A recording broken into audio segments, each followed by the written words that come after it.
If you have a dashboard warning light about your emissions system, catalytic converter cleaner is one of those hacks people swear by.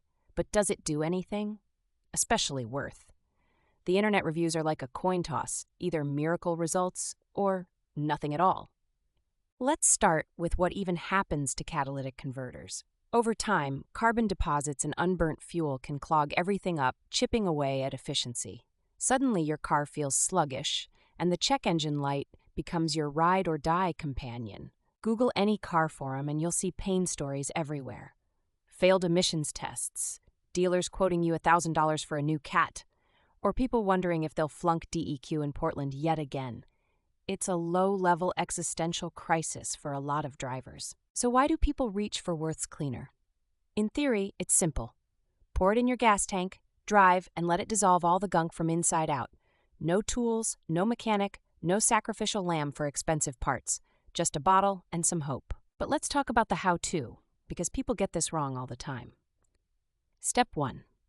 Wait until your fuel tank is almost empty. Less than a quarter tank is best. This concentrates the cleaner, making it more effective rather than just diluting it. Now add the entire Wurth bottle into your tank. Then fill up with enough gas to hit a half tank or so. Don't top off all the way. You want that high cleaner-to-fuel ratio. More equals better odds of seeing actual results before your patience runs out. Then drive. But, and this is important, don't just cruise around the neighborhood. Catalytic converters need high exhaust temperature to burn out deposits. Hit the freeway, drive at speed, keep those RPMs up for 30 to 40 minutes. Italian tune-up style, basically. A lot of people skip this step and just idle in the driveway, then wonder why their light is still on. It's like blending a salad and expecting it to count as eating vegetables. The heat and airflow really matter. If you're chasing hard numbers, there's hope. People that pass emissions after using a cleaner almost always say their readings drop by 30 to 40% on hydrocarbons and carbon monoxide, which is exactly what flunks you on a DEQ test.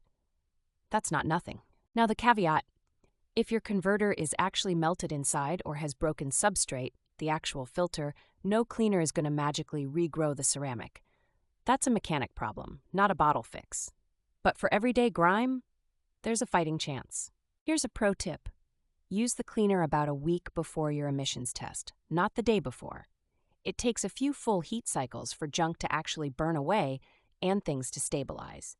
Patience gives you much better numbers on test day. Even if you're skeptical, the economics make sense.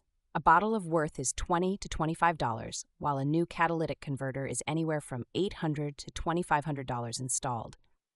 Rolling the dice with a fuel additive might be one of those rare car hacks that actually beats the house, at least sometimes. And hey, worst case, maybe your car just runs a little smoother for a while. Sometimes, in the land of endless warning lights, that's worth a few bucks, and a Sunday drive down I-5 just to see what happens.